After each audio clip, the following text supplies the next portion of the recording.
Hi, I'm Daryl with ChristmasLightShow.com. I'm going to show you how we did our light tower stackers and made a row of 5.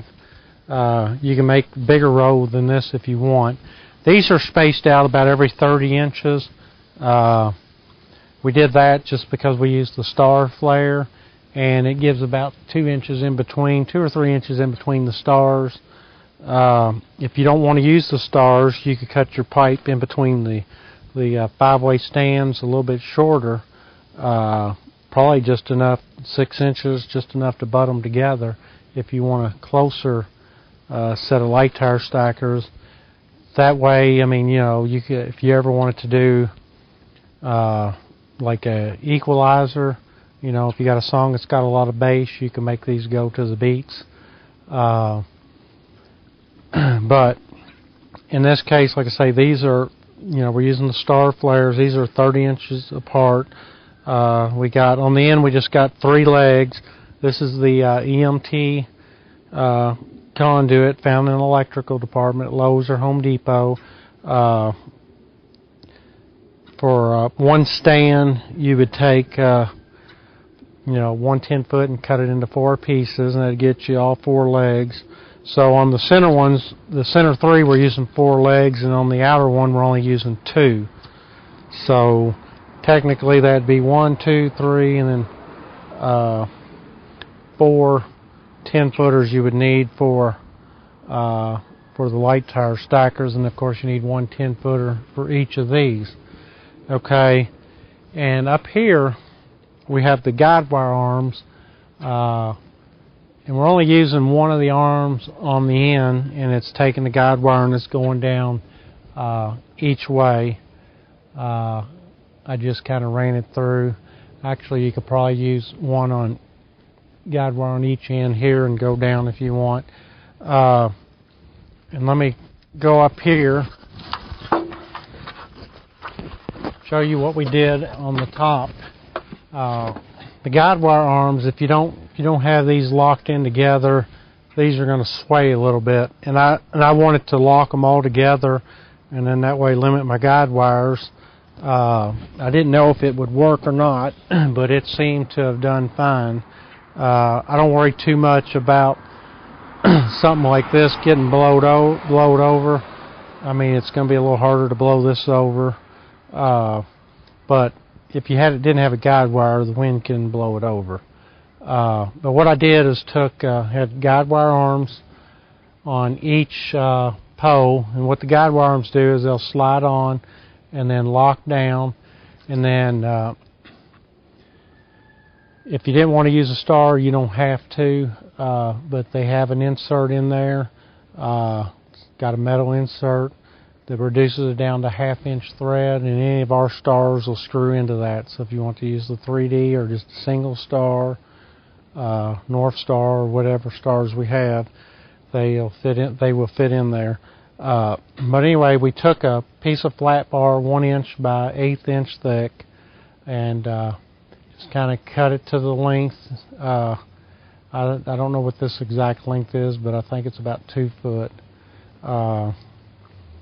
And then we drilled a hole in it and put us a just 1/4-inch hole and put us a 1/4-inch bolt nut in there. And we did that all the way across, and pretty much, I mean, it's not going anywhere. Of course, you could shake it, but it's not going to go anywhere. I mean, if you were out in the open field, which I've got a lot of trees around me. We're up high on a hill. And there's wind up here, but it doesn't seem to, you know, I've been in some bad wind, so I've got experience with wind, and we really haven't had, when it got windy, we didn't get too much wind where we're at. But if you're, like, say, in an open field, you might come to the center and add a guide wire here and there just to secure your center. Because what the wind does, if this is your weakest link, the wind pushing this, and then, you know, it'll find your next weakest link, which may be a stake you didn't have in that good, and then once it pulls that out, then the wind continues until it demolishes whatever it can.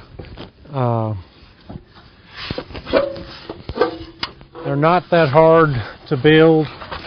What I did is when I brought them out, I left these front legs out. Of course, I had them laid down. I would set one up, stick the leg in, and then I would come back and set the next one up. And then I would go up and put my bar on, and then just continue on over.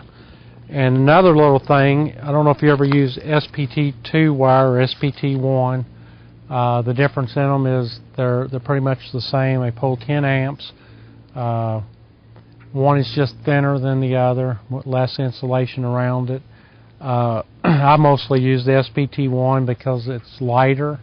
If you're using a bunch of it, especially if you're doing like a shooting star, you're going to have, you want to try to reduce your weight that's going to be hanging on that cable. And then plus storage, when you get, if you're storing a bunch of it, it's less weight you'll have overall. But what we do on these is we make us little wiring harnesses. In your first year, it's going to take you a little more time because you got to make them. But when it comes to setup time, it's really nice. But the way you make them is, it's basically you're going to take your first cord, which if you start channel 1 down here, you're going to plug it into that, then run it to wherever your controller is going to be, and we're going to assume your controller is going to be there every year at that same position. Then you take up here and you get your channel 2, run it the length, make sure it's following your other cord, plug it in channel 2, and then you're going to zip tie your second cord right there at the plug, the female plug that's plugged into channel 2, and then you're going to come up to channel 3, put you another female here, run it down the path of your other cords, and of course zip and tying it along the way.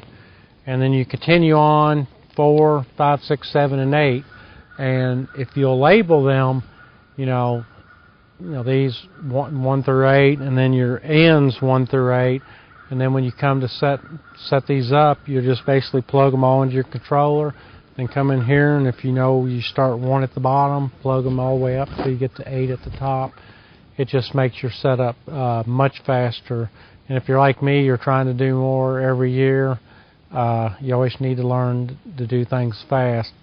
Like we use the wiring harnesses on, one year I did 128 mini trees, which used 8 controllers, so we made up 16 channel wiring harnesses. Had 2 boxes back to back, 16 channels went that way, 16 channels went the other way. That was for 1 quarter, and we did each quarter that way. But it just makes your setup that much faster. Because if you're doing it the what I call the rookie way, which I was a rookie at one time, you're plugging 1 extension cord up, dragging it around, plugging it in, and then coming back to the... But there's nothing wrong with that. But that's just, first couple years when I started, I heard about SPT wire, but I didn't think much about it, but it's the best thing you could do. It's cheaper than buying, because you don't need the thick extension cords, and they're bulky. You only need them for your controllers. And I like to use black. I know some people want green or white, but I just use it because I want black to be dark at night. And everything's dark. You don't see ugly orange extension cords on the ground or a different color. But anyway, that's pretty much it. And if you